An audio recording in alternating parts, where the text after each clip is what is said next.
다 절었다. 오늘은 은총은 흐른다 이 제목으로 설교를 하려고 합니다. 설교하기 전에 좀 한 달간 있었던 그 캐나다의 보고를 살짝 하겠습니다. 9월 1일 날 캐나다에 가서 밴쿠버에 갔는데 좀 하나님 은혜가 있었습니다. 제 친구, 그러니까 합신 동기 목사님이 이제 임용순 목사님이라고 있는데, 우리 이제 김용호 선교사님도 다 이제 알고 있는 동기인데, 캐나다에서 오랫동안 그 YM 예수전도단 대표로 있었는데, 그분들이 최근에 그 타운하우스를 하나, 방이 3개 있고 2층 집이 있는 집을 하나 샀는데, 그게 이제 YM 사무실로 샀는데 방이 3개인데 하나만 오피스로 쓰고 방이 2개가 이제 비어 있는 상태였어요. 저희에게 이제 마음껏 쓰라 그렇게 얘기해가지고 캐나다에 한 달 동안 있으려면 엄청난 많은 그 숙박비를 지불해야 되는데, 아주 간단히 이제 같이 친구니까 매우 즐거운 시간을 보내는데, 아마 제 생각에는 지금 그분이 저보다 이제 나이가 2살이 많은데 64세인데 거의 이제 은퇴하는 시점에 이제 와가지고 좀 심심하지 않았나 싶습니다. 그래서 많이 같이 놀고 마지막 이제 결혼식 끝나고 한 주를 이 4사람이 아주 즐거운 시간을 보내려고 그랬는데, 월요일 날 아마 월요일 저녁에 목이 좀 아프다 이래가지고 그 다음에 이 사람은 이제 한우문교회 방역팀장인데 거기 가서도 아주 엄청 방역을 철저하게 하고 그랬는데, 이제 본인이 양성이 나고 저는 이제 또 검사를 했는데 저는 음성이 났고요. 이번에도 이제 보건소에 갔는데 본인은 양성이 나고 저는 음성이 나왔습니다. 그래서 이제 마지막 한 주를 아주 좀 한가하고 즐거운 시간을 보내려고 했는데 격리 상태로 있었는데, 하여간 참 좋은 시간이었습니다. 9월 17일 날 결혼식 때는 한 60여 명, 거기 이제 그 교회, 세계를 품은 교회당에서 결혼식을 했는데, 정말 그 혼주의 입장이라는 것이 굉장히 낯설고, 거기 이제 오는 하객들은 다 배대은하고 이제 알고 있는 하객들이어서, 저희 두 부부는 이제 그쪽 사돈도 마찬가지였어요. 이제 딱 그 옷 입고, 이게 혼주 양복이거든요. 양복 입고 섰는데 오는 사람들 하나도 모르는 사람들이에요. 그래서 좀 대면대면하게 이제 인사를 했고, 그쪽 이제 며느리는 데이케어를 하는데 거기 이제 동료들은 다 외국 사람들이더라고요. 그 이란인들인데 아주 멋진 멋쟁이들 외국인들이 와가지고 같이 이제 축하를 했고, 아주 스몰 웨딩이었는데 아주 소박하게 했습니다. 그리고 이제 한인타운에 있는 식당에 이름이 인사동이에요. 식당 이름이 인사동인데 불고기집에서 그 피로연을 했고요. 아주 그 페르시아, 거기는 페르시아 사람, 페르시안이라고 하더라고요. 이란 사람들을. 그분들이 정통 한국 불고기 바베큐를 이렇게 맛있게 먹은 게 처음이었다 이렇게 얘기했고 아주 좋았습니다. 얼마나 그 힘들었는지 신랑 신부는 결혼식 끝나고 이제 멕시코로 여행을 갔는데, 신혼여행 가서 대은이는 몸살이 나가지고 몸살 나서 열이 나서 호텔에서 계속 있다가 마지막 날 그 열이 떨어져가지고 4박 5일이었는데 4일간 거의 이제 호텔에서 누워 있다가 마지막 날에만 아주 바닷가에 가서 한을 풀고 왔다고. 지금 오늘 연락해 보니까 아주 쌩쌩한데요. 그때는 아주. 그래서 내가 어제도 얘기했습니다. 은희하고 영호 씨한테 피곤하지 그랬더니 너무 피곤하다는 거예요. 얼굴은 아주 막 쌩쌩 웃고 있는데 되게 피곤해요. 결혼식은 참 즐겁고 피곤한 것 같습니다. 밴쿠버에 있는 4개 교회를 갔는데, 결혼식 다음 날은 그 세계를 품은 교회를 갔고, 거기는 이제 가정교회가 아닌데 혼주가 그 다음 날 설교를 하니까 되게 좀 이상하고요. 사돈 그 어른들도 7명이 쫙 앉아 있는데 되게 아주 낯선 경험이었어요. 조금 쑥스럽긴 했는데 그때는 이제 가정교회 설교를 하지 않았고요. 3개 교회는 한 교회는 지역 목자가 있는 교회였고, 거기는 좀 우리 교회보다 훨씬 사이즈가 큰 교회였고, 나머지 이제 2교회는 한 교회는 집에서 하는 교회, 한 12~13명 정도 모여 있는데 완전히 생짜 VIP들이 예수를 믿어가지고 개척한 지 5년 됐는데, 그러니까 그 중에 예수를 5년 이상 믿은 사람이 아무도 없고, 이제 1년, 2년 막 이래서 이제 막 생명의 삶을 하는데 뭐 기대가 된다고 하고 막 그런데 이제 갔더니 이제 집에서 모여 있는데 저한테 이제 얘기하는 거예요. 모두 다 초신자들이니까 설교를 쉽게 해주실 것이고 30분을 넘지 말아달라고. 30분을 넘으면 성도들이 설교를 잘 못 듣는다는 거예요.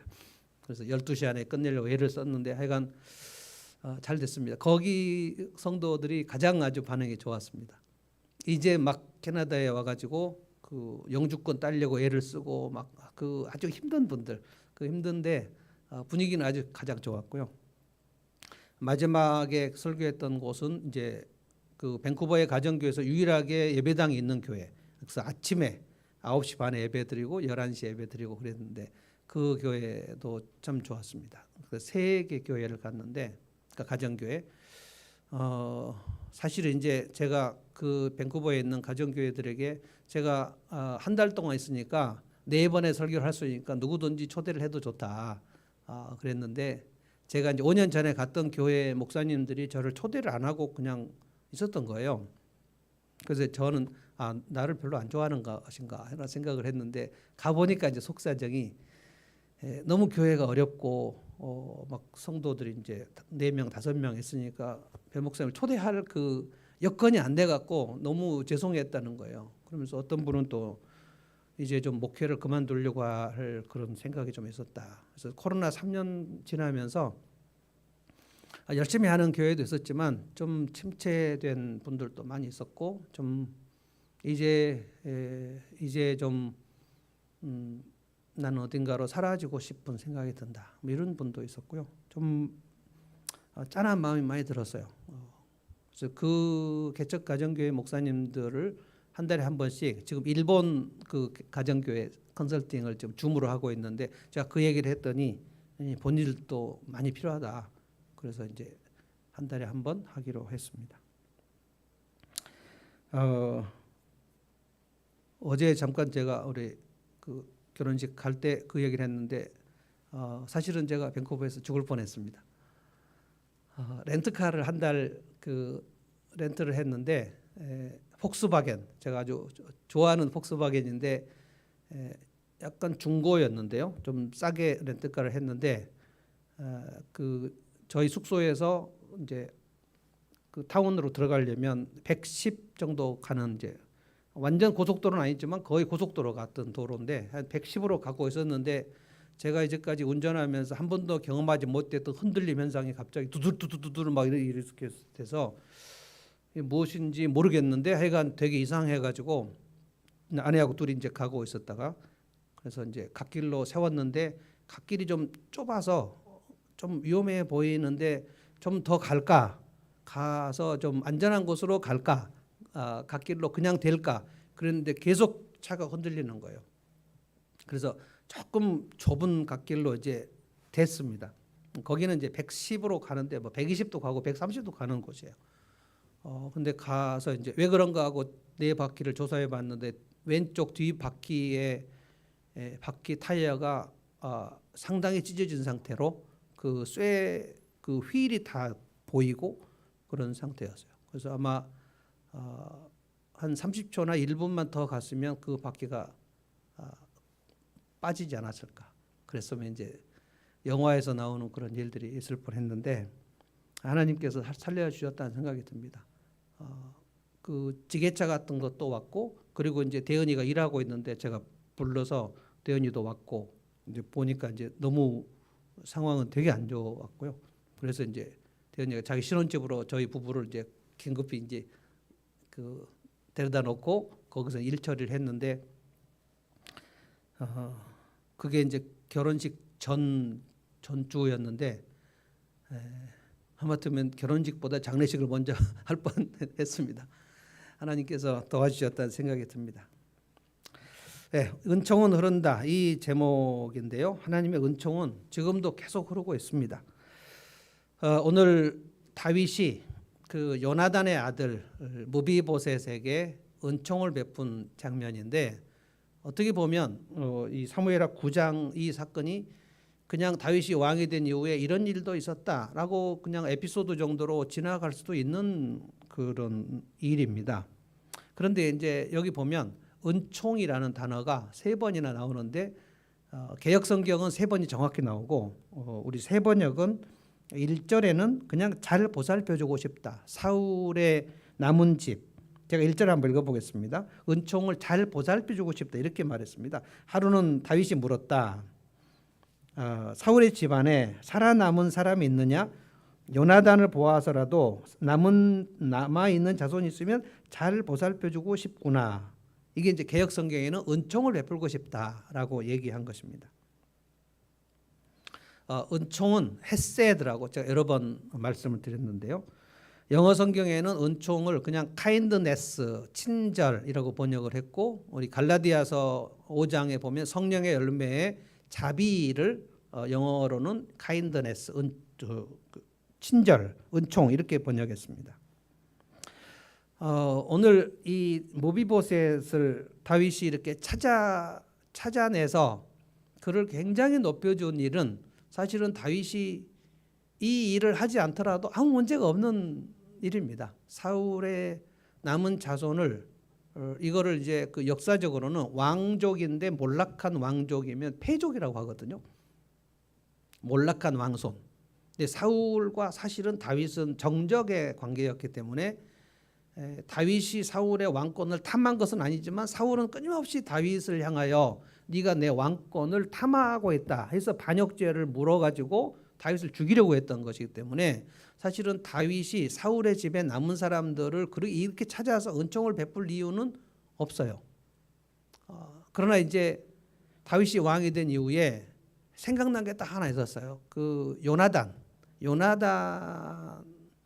요나단은 사울의 아들이면서도 다윗을 굉장히 사랑했고 좀 약간 그 성경을 보면 오해가 될 만큼 요나단이 다윗을 극진히 사랑하였다라고 생각해서 이게 혹시 무슨 동성끼리 사랑을 했는가 할 정도까지도 요나단은 다윗보다 나이가 한 10살 정도 훨씬 많은 건데 왕자인데 요나단이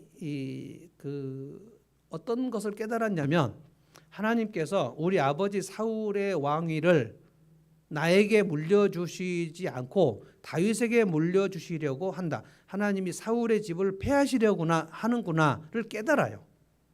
사울이 다윗을 계속 죽이려고 하는데 하나님께서 사무엘을 보내서 다윗을 왕으로 기름을 붓지 않았습니까? 그 사실을 알았고 요나단은 이거를 하나님 앞에 인정합니다.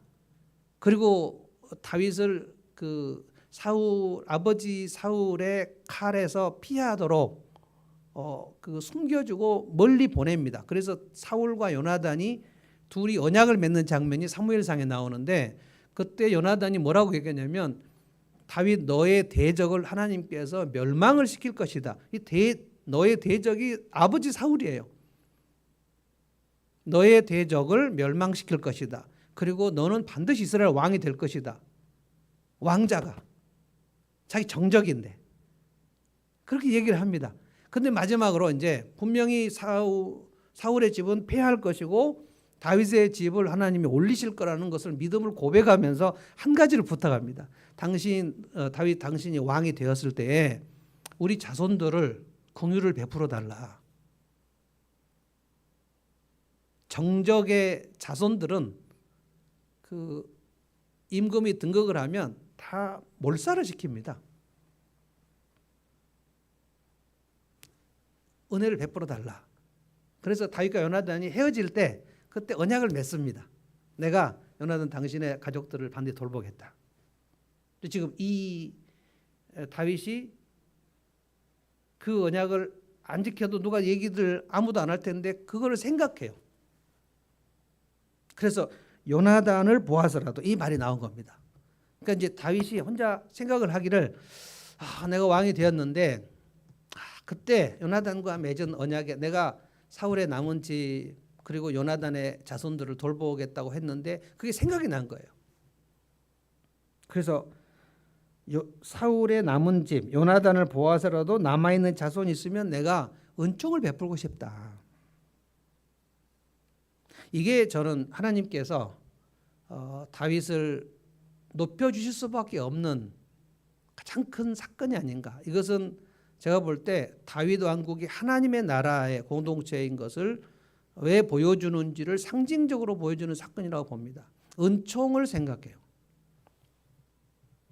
그래서 이 무비보셋을 찾아서 대단히 높입니다. 그래서 하나씩 우리 좀 살펴볼 텐데, 무비보셋은 다윗이 자기를 찾는다는 그 소식을 들었을 때 너무 무서웠습니다. 이제 나는 끝이다. 숨어 지냈는데, 그리고 지금 이 패족인데 또 두 다리를 다 절뚝발이에요. 장애인이에요. 그러니까 무비보셋은 자기의 그 자존감이 하나도 없습니다. 언젠가 나는 혹시라도 다윗의 군대에 의해서 그 색출되면 난 죽는다라고 생각하고 있었어요. 그리고 어렸을 적에, 그러니까 그날이 할아버지 사울과 아버지 요나단이 죽는 날인데 블레셋과 싸움이 시작돼서 아주 막 혼비백산할 시절에 이 무비보셋이 아주 어린 4살인가 5살인가 정도 되는데 유모가 급히 그 안고 도망가다가 그걸 떨어뜨려요, 아기를. 그래서 두 다리를 절게 된 겁니다. 그래서 이 무비보셋은 이 사람이 나중에 다윗 왕 앞에서 뭐라고 하냐면, 내가 죽은 개 같은 나를 이렇게까지 높여주시냐, 나를 죽이실 것이라고 생각하고, 그래서 다윗이 겁을 내지 마라. 얼굴이 사색이 됐어요. 그 다윗 왕 앞에 왔을 때 부들부들 떨면서 사색이 됐어요. 이제는 죽는다. 근데 겁을 내지 마라고 얘기했거든요. 이것이 저는 이제 은총, 하나님의 은총, 헤세드, 카인드네스, 이 은총이 흘러간. 우리가 사무엘하 9장을 지금 보고 있는데, 오늘 매일성의 본문이죠. 사무엘하 7장, 8장, 9장, 이것은 시리즈로 엮어서 봐야 됩니다. 사무엘하 7장에 무슨 일이 있었냐면, 다윗이 이제 왕이 되고 왕궁을 짓습니다. 백향목으로 왕궁을 지어요. 왕궁을 지어놓고 마음이 이렇게 막 찜찜해가지고 선지자 나단을 불러서 자기 그 찜찜한 마음을 고백합니다. 나단 선지자여, 내가 그 왕궁을 이렇게 백향목으로 짓고 보니까 나는 왕궁에서 사는데 하나님의 언약궤가 아직도 텐트 안에 있는 것이 내 마음이 너무 찜찜하다. 영어 성경 보면 팔레스가 왕궁이죠. 나는 팔레스에 사는데 하나님 언약궤는 텐트 안에 있는 것이 너무 찜찜해서 내가 하나님의 언약궤를 모신 집을 지어야 되겠다 라는 생각을 해요. 그 말을 이제 나단 선지자에게 합니다. 그런데 하나님께서 이 다윗의 이 생각, 내가 왕궁에 있는데 하나님의 언약궤가 텐트에 있는 것이 너무 말이 안 된다 생각해서 하나님의 집을, 이게 이제 성전을 짓고자 하는 건데, 모세 이후에 하나님의 성전을 지어야 되겠다고 생각한 사람이 단 한 명도 없었습니다. 그 이스라엘이 출애굽했을 때 하나님이 모세에게 텐트, 이 홀리 텐트죠, 성막을 지으라 그랬는데, 이스라엘 백성들이 40년 광야를 통과하다가 여호수아 이후에 이제 가나안 땅에 들어왔죠. 가나안 땅에 들어온 이후에 여호수아 이후 다윗은 적어도 사사시대 400년이 지났기 때문에 적어도 400년 50년간 동안 자기 이스라엘 백성들은 하나님의 약속하신 땅에 들어와 가지고 다 집을 지었는데, 하나님의 언약궤를 그 모실 집을 세우겠다고 생각한 사람이 일단 한 명도 없었어요. 사사 12명 중에 한 명도 그런 생각한 사람이 없습니다. 그리고 사울 왕이 40년 동안 왕위에 있으면서 단 한 번도 생각을 하지 못했어요. 하나님이 누구에게 너희들이 왜 내 집을 짓지 않느냐라고 말한 적도 없었습니다. 그런데 다윗은 내가 이렇게 왕궁에 있는데 하나님의 언약궤가 텐트에 있는 것이 말이 되냐? 너무 찜찜하다. 내가 하나님의 집을 지어야 되겠다 하고 450년 만에 처음으로 생각한 거예요. 여러분, 한 시대가 이렇게 그 패역하고 악하면 그 시대 전체가 생각하는 것이 옳은 생각을 그 시대 전체가 한 사람도 생각하지 못하는 그런 시대가 있습니다. 우리나라 역사도 좀 얘기할 수 있지만, 그 독일 히틀러 시대, 나치 시대의 독일의 교회가 전체가 99.9%가 히틀러를 강력하게 지지했습니다. 그때 한 사람이죠, 한 사람이 누구냐면 본 회퍼라는 사람인데, 본 회퍼는 목사였는데 히틀러를 어떻게 생각하냐면, 이 독일이라는 나라의 그 버스를 미친 운전수가 낭떠러지로 몰고 가고 있다. 그래서 히틀러를 암살해야 된다라고 생각해가지고 본회퍼가 암살단을 조직을 했는데 그 조직을 한 사람들 중에서 누가 또 배신을 해가지고 히틀러에게 밀고를 해서 그 일을 성사를 시키지 못하고 본회퍼가 이제 죽습니다. 거의 1명 정도 있었고요. 독일의 모든 교회가 히틀러를 따르는 것이 하나님의 뜻이다. 우리나라도 그 일제 식민지 때 대한예수교 장로회 총회가 신사참배는 하나님의 뜻이다라고 결정을 한 일이 있습니다. 그때 아니요라고 했던 사람이 주기철 목사님이라고 한 명 정도 있어요. 한 명 정도. 근데 사사시대는 450년 동안 하나님의 집을, 우리는 집을 이렇게 지었는데 하나님의 집을 짓지 않는 게 이게 말이 되냐? 이게 너무 하나님께 죄송한 일이 아니냐라고 생각하는 사람이 한 명도 없었어요. 하나님은 정말 못 볼 거를 많이 보시고 지금까지 우리 인도하십니다. 근데 다윗이 유일하게 이 생각을 하니까 하나님께서 이런 생각을 한 사람을 처음 봐가지고 너무너무 기뻐하십니다. 그리고 나단 선지자를 향하여 뭐라고 했냐면 내 종 다윗에게 얘기해라.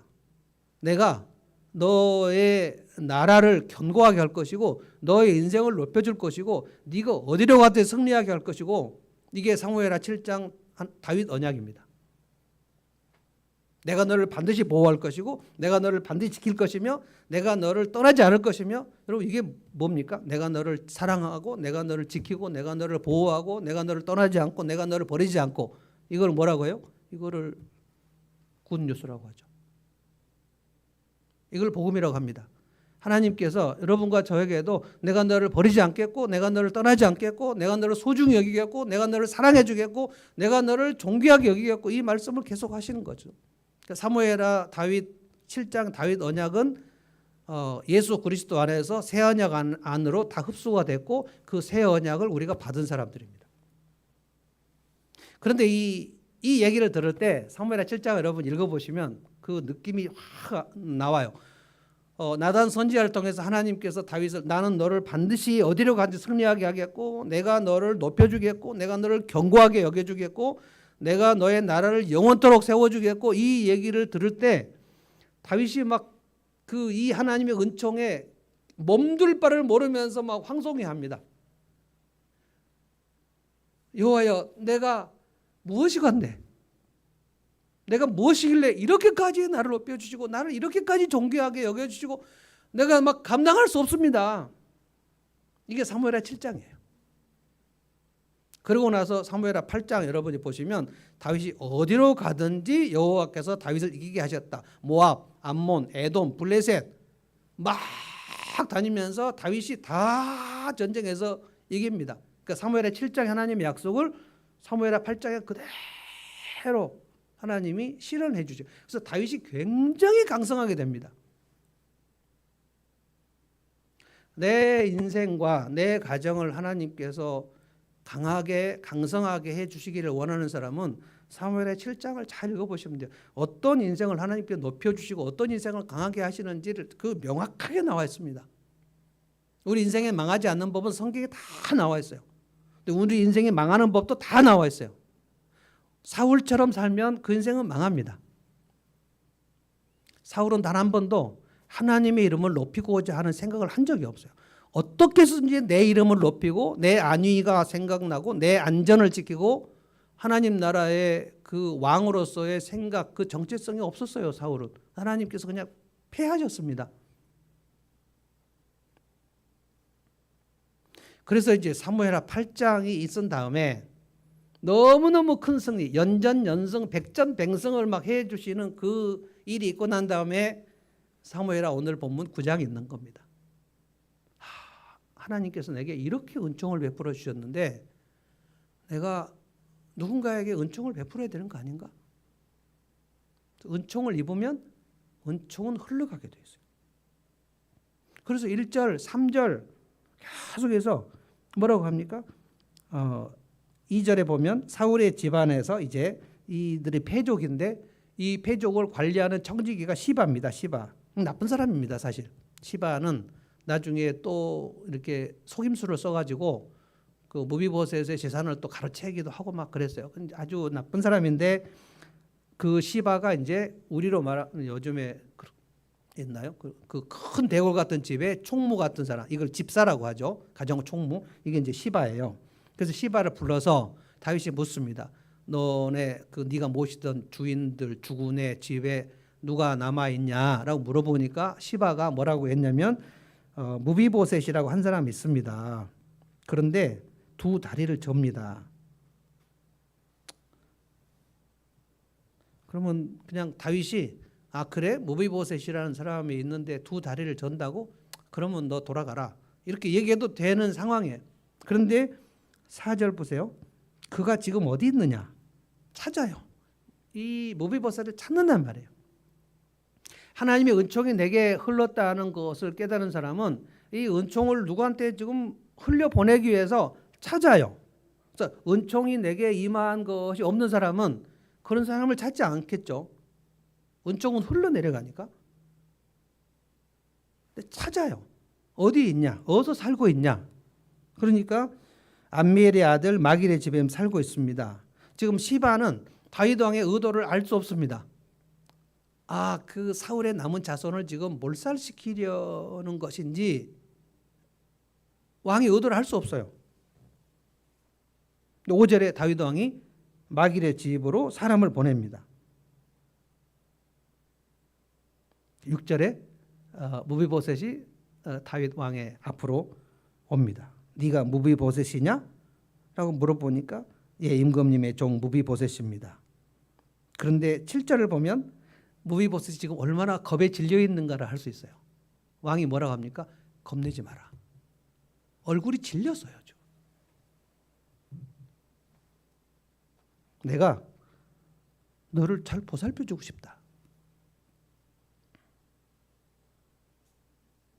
이게 굉장히 감격스러운 사건입니다. 사울의 집에 남은 사람을 다윗이 찾지 않아도 돼요. 아무도 신경 쓰지 않은 일입니다. 망해버린 가문, 패족들, 아무도 주목하지 않는 사람, 그 사람을 찾으라고 얘기했을 때 아마 제 생각에 요압 같은 사람은 요압은 되게 요압은 뭐라고 해야 될까요? 요압은 40년 이상 다윗을 따라다닌 그 최측근인데요. 다윗의 신앙을 요압은 한 번도 배우지 않았습니다. 요압은 권모술수가 아주 등한 사람입니다. 그 이전에 우리가 사무엘하를 보면 그 저쪽 사울의 집에 있는 아브넬이라 군대 장관이 있었는데 아브넬이 다윗에게 와가지고 협상을 하려고 하는데 이 요압이 그 계략을 써가지고 아브넬을 죽여버립니다. 그런데 다윗 왕이 이 요압이 이렇게 그 설치고 다니는 거를 제어를 하지 못해가지고 뭐라고 하냐면 내가 왕이지만 내가 너무 어려서 이 스루야의 아들들 요압, 아비세, 아사헬 이 군대 장관들을 내가 제어를 할 수 없다. 근데 아브넬을 왜 죽였냐면 아브넬이 요압의 동생 아사헬을 죽였거든요. 개인적으로 복수를 한 겁니다. 요압은 권모술수가 아주 능했는데 왜 다윗을 그렇게 따라다니면서 다윗을 조금 더 배우지 않았는지. 그러니까 요압은 이렇게 말할 수 있어요. 하나님의 은총을 입지 않은 사람, 하나님의 은총을 입지 않은 사람은 그 은총이 흐르지 않기 때문에 지금 다윗이 사울의 남은 자손을 보살펴주고 싶은 그 심정을 이해할 수 없습니다. 저것이 다윗 왕국에 무슨 도움이 된다고 저것을 하려고 진짜 우리 왕은 정말 이렇게 구질구질한 일까지 하려고 하는 것인가? 사울의 딸 미갈이 그 다윗의 그 아내였죠. 그러니까 다윗이 하나님의 언약궤를 메고 올 때 그때 다윗이 막 그 옷이 벗겨지는지도 모르고 막 춤을 추지 않았습니까? 그때 사울의 딸 미갈이 다윗의 믿음을 이해할 수 없었어요. 도대체 왕이 채통이 없이 왜 평민들 앞에서 백성들 앞에서 옷이 벗어지는지도 모르고 춤을 추는가? 다윗이 하나님 앞에서 그 기뻐서 춤을 추는 것을 이해할 수 없었어요. 이런 영적인 깊이라는 것은, 영적인 수준이라는 것은, 영적으로 좀 밑에 있는 사람은 한층 위에 있는 사람의 일을 이해할 수 없습니다. 거듭나지 않은 사람은 예배를 이해할 수 없어요. 도대체 왜 저렇게 다 모여가지고 맨날 뭘 찬송을 한다 그러고, 이게 뭐 또 찬송하다 울고 막. 미갈이 다윗을 이해할 수 없었고, 아마 요압이 다윗을 이해할 수 없었을 거예요. 우리 왕은 그 저 사울의 남은 집을 뭐 때문에 찾으려고 하는 것인가. 그런데 이 다윗이 무비보셋을 보면서 뭐라고 얘기합니까? 제가 한번 읽어보겠습니다. 7절 다윗이 그에게 말하였다. 겁낼 것 없다. 겁에 질려있는 무비보셋을 안심을 시킵니다. 죽이지 않겠다는 거예요. 내가 너의 아버지 요나단을 생각해서, 이거 얘기하지 않습니까? 다윗과 요나단이 언약을 맺은 것을 상기시켜요. 지금 내가 너에게 좋은 일을 베풀려고 하는데 너가 왜 이렇게 사색이 돼가지고 있으니까 좀 안심시켜. 너의 아버지 요나단을 생각해서, 이렇게 얘기하는 거예요. 두 가지를 약속합니다. 너의 할아버지 사울의 땅을 다 너에게 되돌려 주겠다. 이게 기업 무르기. 너의 할아버지의 땅, 사울의 땅, 이거 패족의 땅은 몰수죠. 그런데 다시 돌려보내주겠다는 거예요. 그리고 다음에 더 무비보셋이 귀가 의심될 정도의 놀라운 얘기가 나옵니다. 뭐라 그러죠? 그리고 너는 언제나 나의 식탁에서 함께 먹도록 하여라. 믿을 수 없는 얘기를 지금 하는 거예요. 이게 은총입니다. 구약 성경에서 은총이라는 단어, 히브리 헤세드라는 단어가 250회 이상 나옵니다. 하나님께서 우리를 긍휼히 여기시고 우리를 불쌍히 여기셔서 우리에게 친절을 베푸신다는 그 말이 헤세드인데요. 그 NIV 성경은 이렇게 번역했어요. 헤세드를 오늘 우리 본문 사무엘하 9장은 그냥 영어 성경에 보면 kindness라고 되어 있고, 어떤 본문은 이 헤세드를 loving kindness, 그러니까 사랑이 가득한 친절. 또 어떤 본문에는 다르게 또 번역했어요. unfailing love. 그러니까 fail이라는 거는 그냥 이게 불합격이죠. 근데 unfail은 뭐냐면 절대로 포기하지 않는 끊임없는 사랑. unfailing love. 저는 이 영어 단어를 엄청 좋아합니다. 근데 문제는 하나님의 은총이 내게 임했다라는 생각이 되는 사람만이 그 은총이 흐를 수 있어요. 지금 다윗은 무비보셋에게 그 왕권에 별로 필요하지 않습니다. 그러니까 은총은 어떻게 흐르냐면은 내가 꼭 굳이 만나지 않아도 되는 사람을 만나고 찾아서 그를 보살피는 것이 은총입니다. 내게 그다지 내 인생에 그렇게 많이 유익이 되지 않는 사람을 찾는 거예요. 내가 굳이 그 사람에게 감사를 표하지 않아도 별로 문제가 되지 않는 사람을 찾아가는 거예요. 내가 그 사람에게 아무런 좋은 일을 하지 않아도 아무 문제가 안 되는 사람. 내가 그냥 그 사람을 만나면 내 에너지와 내 돈을 쓸 수밖에 없는 그런 사람. 그 사람이 지금 다윗 왕에게 누구냐면 사울의 손자 무비보셋이에요. 그를 불러서 그에게 지금 보살펴 주려고 하는 거예요. 포기하지 않는 하나님의 사랑. 다윗이 그러니까 사무엘하 7장에서 하나님께서 내게 얼마나 이렇게 큰 은총을 베풀으셨는지, 다윗이 그 하나님의 은총을 들을 때요, 여러분과 제가 다 사무엘하 7장의 다윗의 언약을 다 들은 사람들입니다.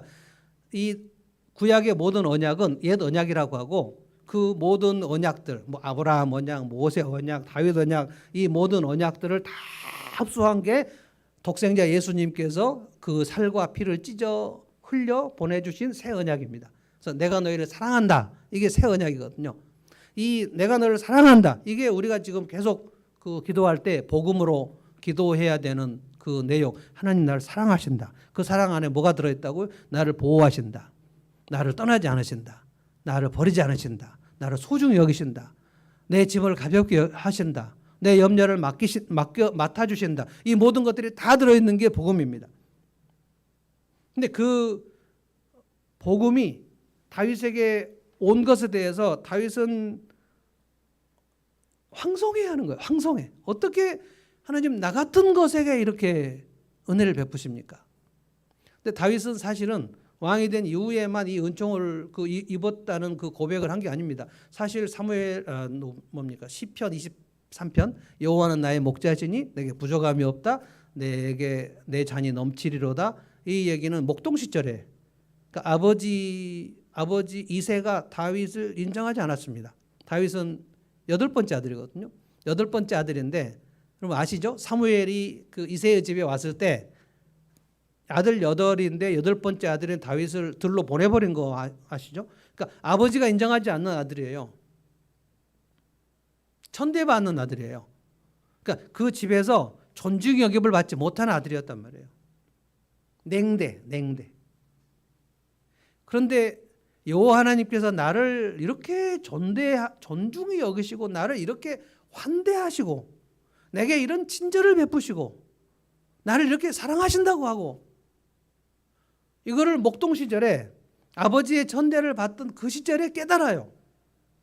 내게 부족함이 없다.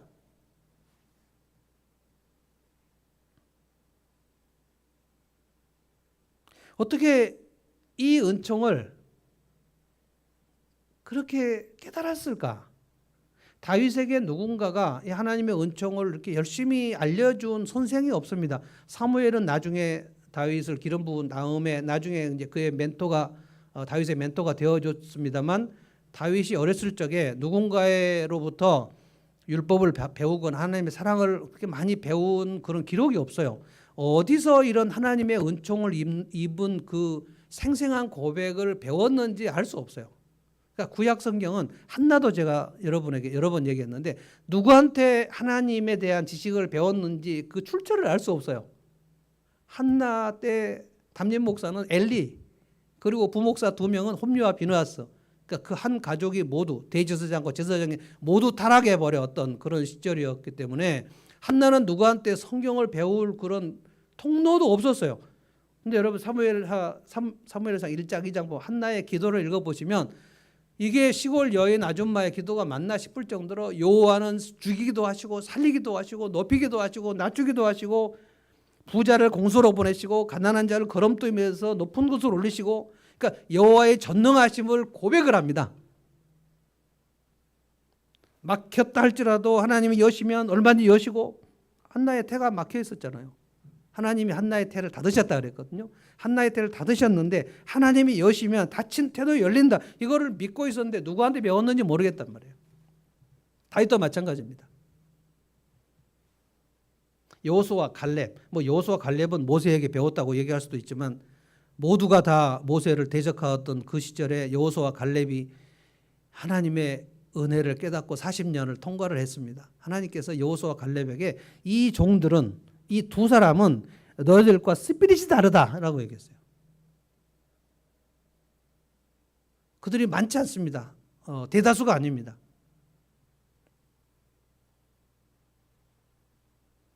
얼마나 무비보셋이 다윗 왕의 이 얘기 너의 할아버지 사울의 땅을 다 너에게 돌려주겠다. 이거는 우리 희년 얘기인데 희년 자기의 빼앗긴 땅을 돌려주는 이거를 그 구속이라고 합니다. 구속 내 몫을 빼앗겼는데 그것을 다시 돌려주는 거 이거 보아스가 루세게 했던 그 일을 지금 다윗이 무비보셋에게 하는 겁니다. 희년이 선포되는 거예요. 그런데 왕의 식탁에서 먹게 하겠다.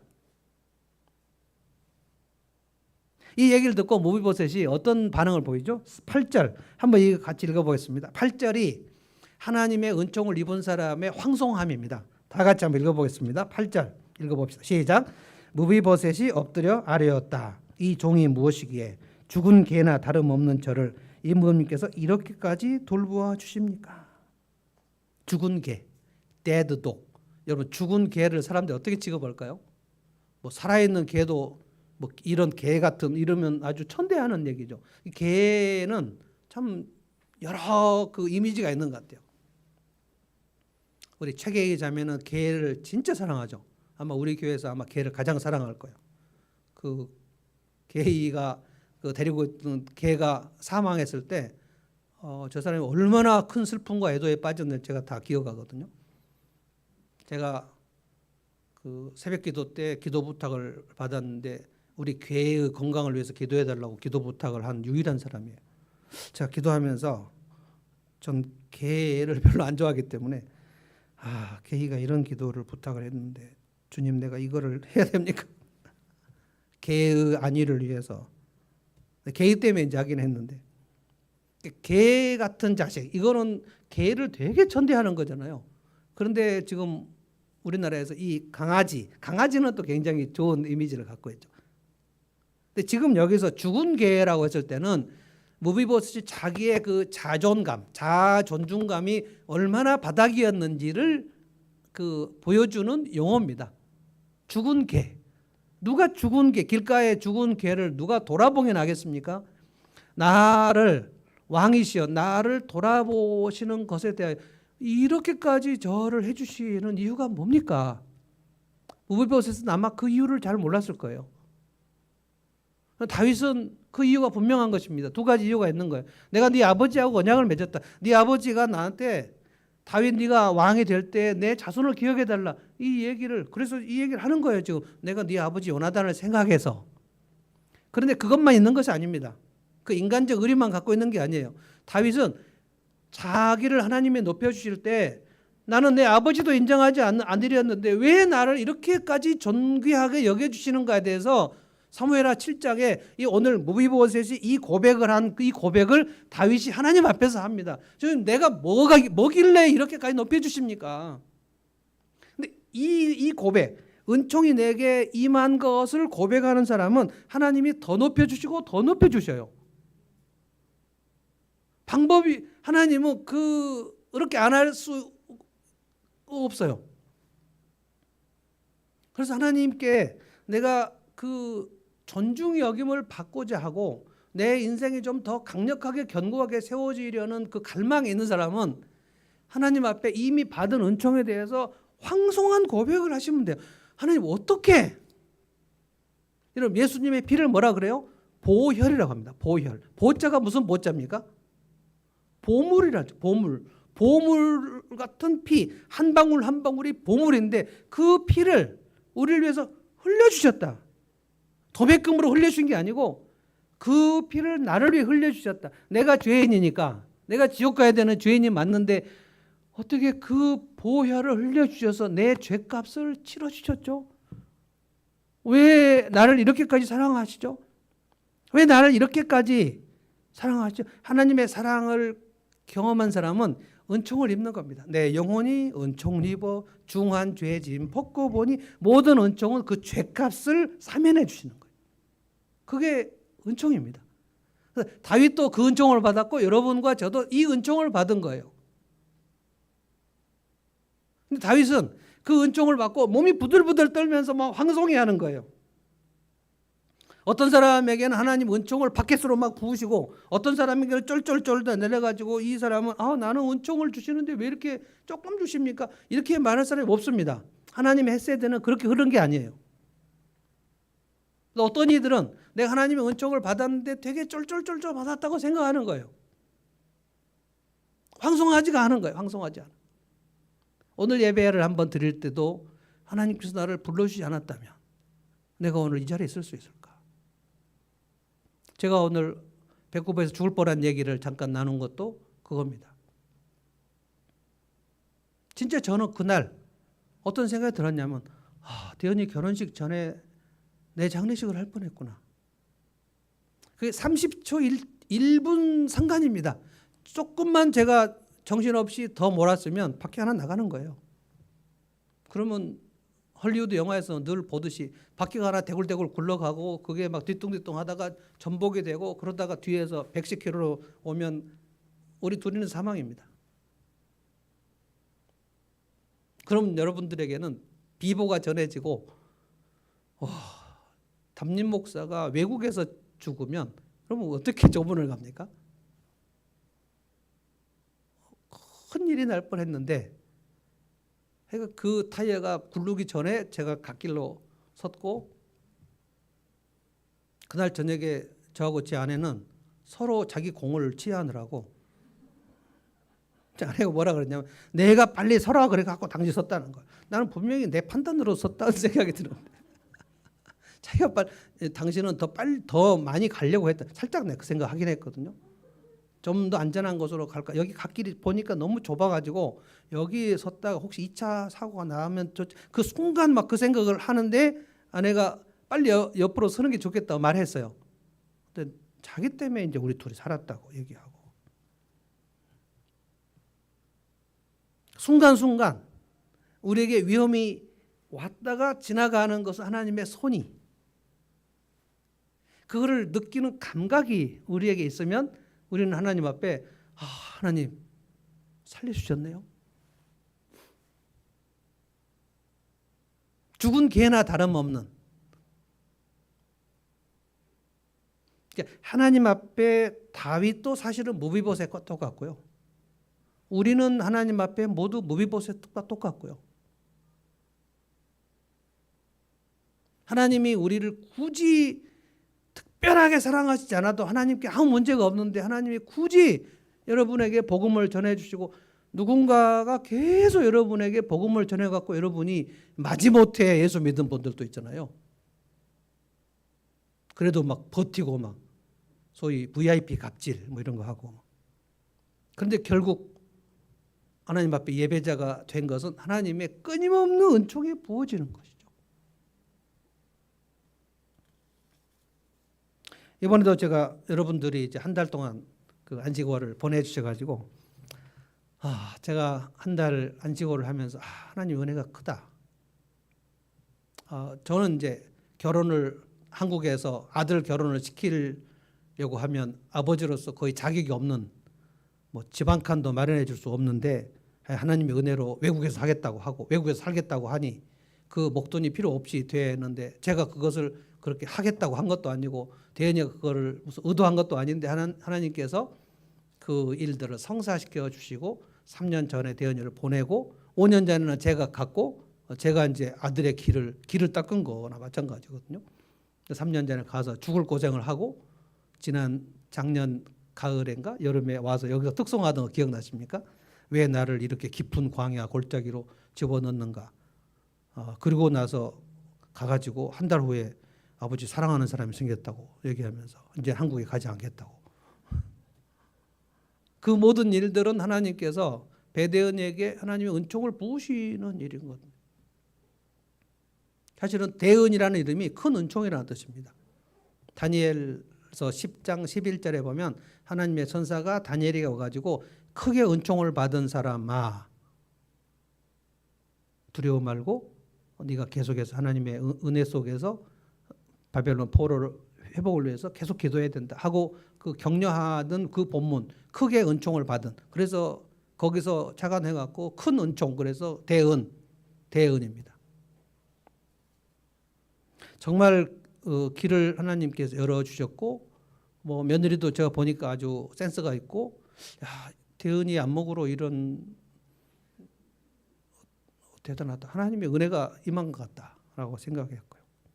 그러니까 길이 없는데 길을 열어주시고 바다를 마른 땅처럼 여시고 그 길들을 쭉 여시는 거 보면서 하나님의 은혜가 크다.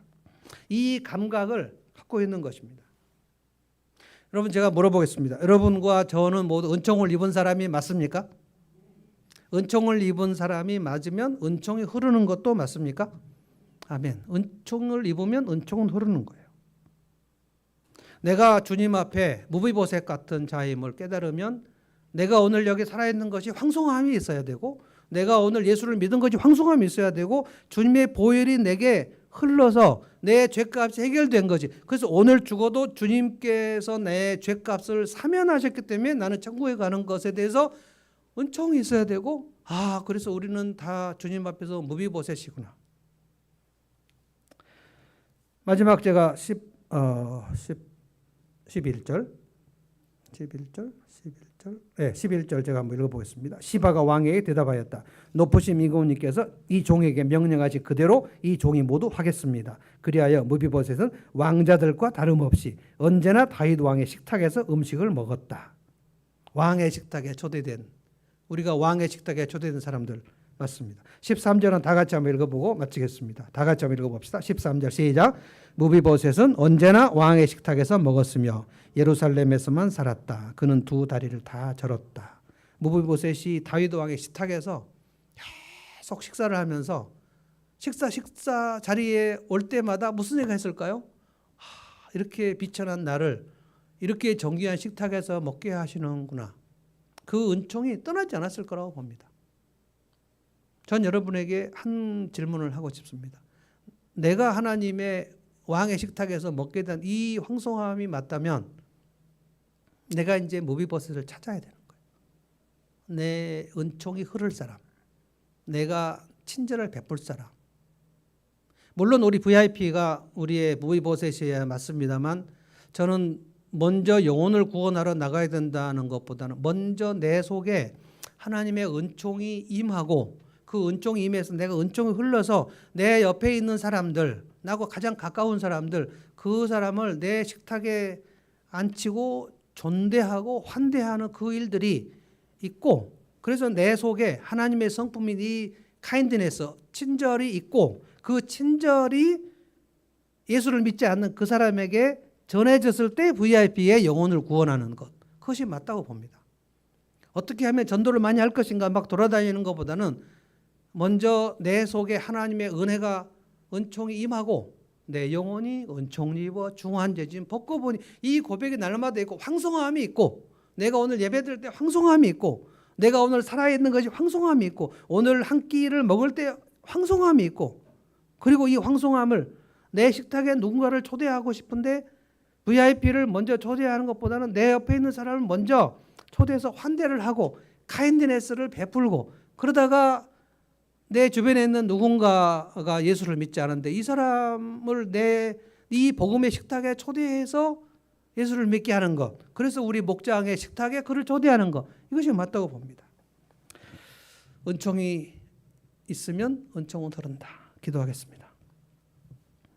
하나님 아버지, 주님께서 오늘 저희들에게 왕의 식탁에 초대된 무비보셋처럼 주님의 은총을 입게 하시는 것을 저희가 다시 깨닫습니다.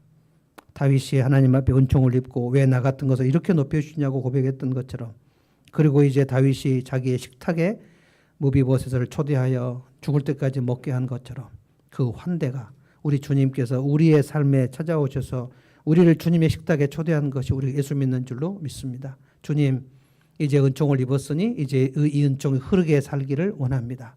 나의 무비보셋을 찾기를 원합니다. 주님, 내가 그를 돕지 않아도 내 삶에 아무런 손해도 없지만 그러나 다윗이 무비보셋을 찾아 그를 환대해주고 그를 존대해줬던 것처럼 우리의 삶에서 누군가를 찾아 무비보셋을 찾아 그래서 내 식탁에 초대하기를 원합니다. 그래서 나의 환대가 그들에게 임하고 그 환대를 통해서 하나님의 사랑이 전달될 수 있도록 저희를 사용해 주시기를 간절히 원하고 기도합니다. 예수님의 이름으로 기도하옵나이다. 아멘. 이제는